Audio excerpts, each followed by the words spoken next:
अस्सलाम वालेकुम दोस्तों, तकरीबकारी या कुदरती हादसा, शहीद पायलट कौन थे और उन्होंने कौन से अहम एजाजात हासिल कर रखे थे, भारत में खुशियां किस चीज पर मनाई गई। मैं कौम को ये पैगाम देना चाहता हूं कि पाकिस्तान एयरफोर्स की हमेशा यही कोशिश रही है और हमने अपने बड़ों से भी यही सीखा है कि जब भी कौम और मुल्क को एयरफोर्स की जरूरत पड़ी तो इंशाल्लाह हम अपनी जान का नजराना देने से भी दरेग नहीं करेंगे। जो कुछ हो सका हम अपने मुल्क के लिए करने के लिए तैयार हैं। आप अपना काम जारी रखें, बिल्कुल परेशान ना हो, आप बिल्कुल महफूज हाथों में हैं। ये है वो पैगाम जो शहीद पायलट ने एक निजी टीवी पर पाक फिजाइया डे के मौके पर पाक अवाम के नाम दिया था। इनकी ख्वाहिश पूरी हो गई और वो अजीम मर्तबा शहादत को पहुंच गए। एक बहुत ही अफसोसनाक खबर सामने आई है। पाक फिजाइया का अमरीकी साख्ता F-16 तैयारा गिरकर तबाह हो गया है, जिसमें सवार पायलट की शहादत की भी तस्दीक कर दी गई है।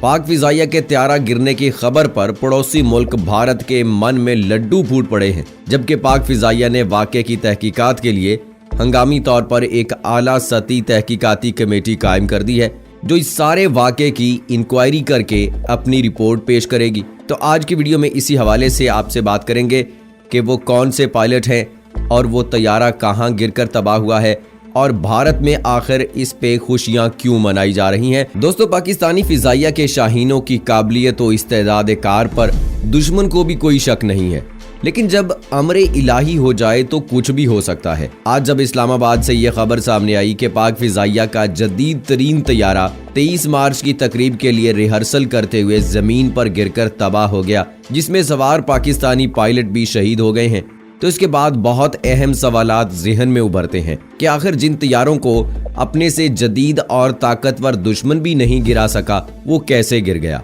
चलो, तरबियती तैयारे का गिर जाना अगरचे नुकसानदेह तो होता है, लेकिन ऐसे वाक़यात दुनिया भर में रूनुमा होते रहते हैं कि जिनमें तरबियती तैयारे ज़मीन बोझ हो गए हों, क्योंकि इनमें बाज़ दफ़ा ज़ेरे तरबियत पायलट्स की भी गलती शामिल होती है। लेकिन F-16 जैसा जदीद तैयारा जिसको पाकिस्तानी पायलट उड़ा रहे हों, वो कैसे गिर सकता है? क्या कोई टेक्निकल इशू था, मौसम ख़राब था, या फिर कोई तखरीब कारी का अंसर शामिल है?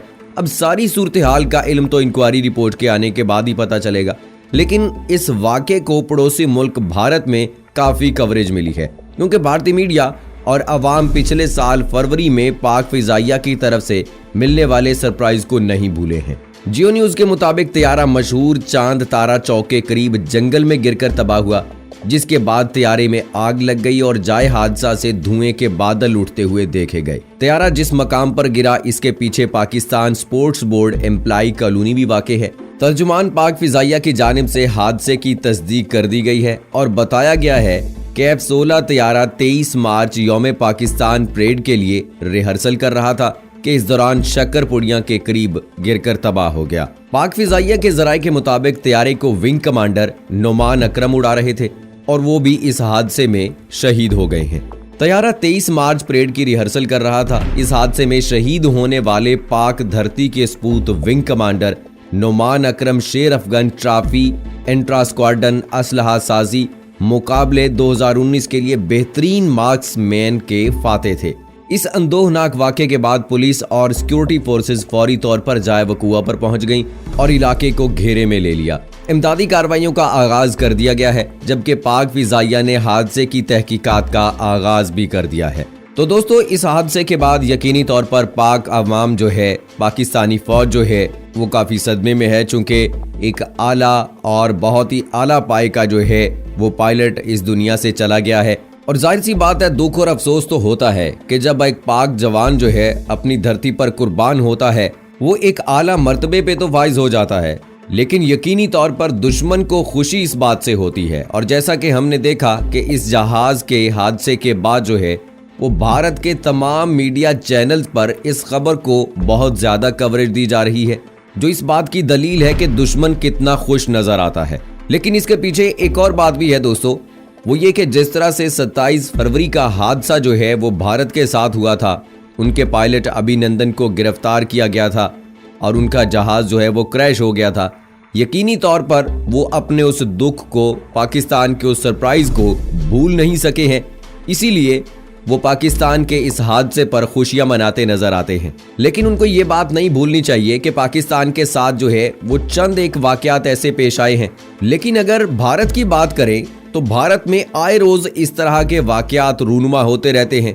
कभी उनका MiG-21 गिरता है, कभी उनका राफेल तैयारा गिरता है, और दूसरी बात ये कि उनके जो पायलट हैं वो बुज़दिल हैं। और अल्हम्दुलिल्लाह हम पाकिस्तानी और मुसलमान होने के नाते अपनी पाक फौज पर, एयरफोर्स पर और नेवी पर फख्र करते हैं। जिस तरह से इन जवानों ने अपनी जान का नजराना अपने वतन की खातिर, अपने वतन में रहने वाली आवाम की हिफाजत की खातिर दिया है, इसको कोई भी फरामोश नहीं कर सकता है। आप अजीज भट्टी को याद कर लीजिए कि उन्होंने किस तरह से अपनी जान कुर्बान की थी। दुश्मन ने चाहा था कि उसके तैयारे को अगवा करके किडनैप करके दूसरे मुल्क में लेकर जाए, लेकिन उस बहादुर पायलट ने जो कारनामा सर अंजाम दिया था वो रहती दुनिया तक याद रखा जाएगा। किस तरह से अपनी जान को उन्होंने कुर्बान किया था। दोस्तों, ये मामूली बात नहीं है। अपने वतन की खातिर जब उनके सामने मौत नजर आए, उनको लगे कि अब चंद लम्हों का मैं इस दुनिया में मेहमान हूँ, और जहाज का रुख वो जमीन की तरफ मोड़ दिया कि चंद ही लम्हों के बाद जहाज क्रैश हो जाएगा, मैं भी इस दुनिया से चला जाऊंगा। लेकिन उसमें पाकिस्तान की बहुत बड़ी कामयाबी थी कि उन्होंने जहाज को क्रैश होने दिया, दुश्मन मुल्क के पास नहीं गए, चूंकि दुश्मन की तो ये चाल थी कि उनको किसी तरह से गिरफ्तार कर ले, उनसे कुछ चीज़ें उगलवाए और उनसे पाक आर्मी की, एयरफोर्स की जो अंदरूनी बातें हैं वो उगलवाने की कोशिश करे। लेकिन उस पाक धरती के सपूत ने इस ज़मीन पर अपनी जान कुर्बान कर दी, अपने वतन की खातिर अपनी जान कुर्बान कर दी। लेकिन कोई भी बात ऐसी जो कि दुश्मन जानना चाहता था वो उनको नहीं बताई। तो दोस्तों, जिस तरह से 27 फरवरी का वाकया रूनुमा हुआ था, जिस तरह से भारत को बड़ा सरप्राइज दिया गया था और वो उस सदमे से आज तक बाहर नहीं आ सका है, उसमें नोमान जैसे बहादुर, दलेर और जुर्रतमंद पायलट होने की वजह ही सामने आती है। चूंकि मुसलमान होने के नाते हमारा ये यकीन है कि हमें इस दुनिया से रुखसत होना है, इस दुनिया को फना होना है। तो जो शख्स जामे शहादत नोश करता है, उस जैसी अजीम कुर्बानी हो ही नहीं सकती है। कोई दीन इस्लाम की खातिर अपनी जान कुर्बान करता है या अपनी धरती की खातिर जान कुर्बान करता है तो उसकी दुनिया भी संवर जाती है, पूरी दुनिया उसके गुण गाती है, पूरी दुनिया में उसका नाम जिंदा रहता है, पूरी दुनिया उसको वक्तन फ़ौक्तन जब कभी ऐसा मौका आता है हर साल उसी दिन की मुनासबत से मनाती है, और उसकी इस अजीम कुर्बानी को रहती दुनिया तक याद रखा जाएगा और एक आला एजाज से भी नवाजा जाता है। उसकी आने वाली नस्लें उस पर फख्र करती हैं। और इसी तरह से मुसलमान होने के नाते हमारा ये यकीन है कि दुनिया तो संवरती ही है, हमारी आखिरत भी संवर जाती है। यानी कि जो दीन इस्लाम की खातिर या अपने वतन के खातिर जान कुर्बान करता है, दुनिया में तो अमर होता ही है, वो अपनी आखिरत भी संवार जाता है। शहीद वो कभी मरता नहीं है, शहीद को हमेशा याद रखा जाता है, इस दुनिया में भी वो जिंदा रहता है और अपनी आखिरत संवार कर जाता है। उसकी नस्लें फख्र करती हैं, उसका वतन फख्र करता है। और अल्हम्दुलिल्लाह हमें इस बात पर फख्र है कि हमारे जितने भी जवान हैं ये अपने वतन पर जान कुर्बान करने से दरेग नहीं करते हैं, हम वक्त तैयार रहते हैं। लेकिन इसके मुकाबले में अगर दुश्मन की बात की जाए, जो आज पाकिस्तानी तैयारे F-16 के गिरने पर खुशियां मना रहा है, उसको ये बात जहन में रखने चाहिए कि उनके कई ऐसे फौजी जवान हैं जिन्होंने मौत के डर से खुदकुशियां की हैं।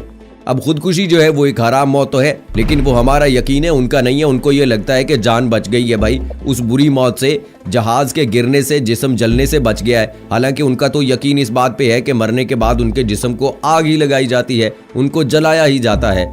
इस जमीन के बहादुर सुपूत बहादुर और दलेर जवान वो हर वक्त तैयार रहते हैं। दोस्तों, आपको याद होगा मेजर अजीज भट्टी वो मामू हैं जनरल राहील शरीफ के। जनरल राहील शरीफ एक बहुत बड़े आला वो सिपा सालार रहे हैं। पाकिस्तान को किन बुलंदियों पे उन्होंने पहुंचाया है हम सब के सामने है, किस तरह से पाकिस्तान का नाम उन्होंने रोशन किया है। तो चलें, मैं शायद आप पहले भी जानते हों, लेकिन मैं चाहता हूं कि चलें मैं आज आपको ये इन्फॉर्मेशन भी देता चलूं कि मेजर अजीज भट्टी वो जनरल राहील शरीफ के मामू थे और मेजर शब्बीर शरीफ वो राहील शरीफ के बड़े भाई थे। और इन दोनों को यानी मेजर अजीज भट्टी और शब्बीर शरीफ को निशाने हैदर मिला है। तो जो ऐसे घराने से ताल्लुक रखता हो, ऐसे दलेर जुर्रतमंद खानदान से ताल्लुक रखता हो, तो उसके बारे में क्या कहा जा सकता है कि वो कम दलेर होगा, वो उससे बड़ा दलेर होगा। उसके आने वाली नस्लें भी इसी तरह से, नौजवान नस्लें जो आएंगी वो भी अपने वतन की खातिर जान कुर्बान करने के लिए तैयार रहती हैं। और हमें इस बात पर भी फख्र है कि अल्हम्दुलिल्लाह हमारी जो माएँ हैं अपने बेटों की शहादत पर खुशियां मनाती हैं।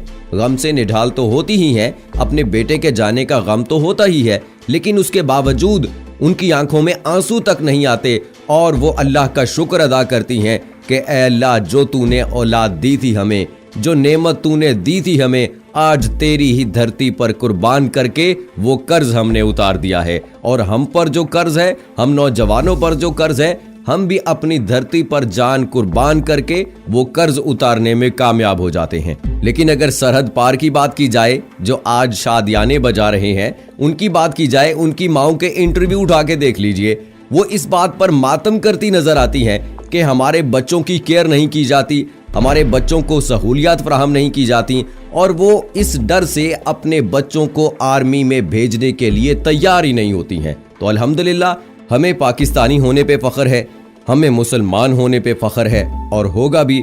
और दुश्मन इस बात पर खुशी ना मनाए, इंशाअल्लाह जब कभी भी वो ऐसा कोई पंगा लेगा तो पाकिस्तान वो मुंह तोड़ जवाब देगा कि इंडिया को नेस्तो नाबूद करके रख देगा।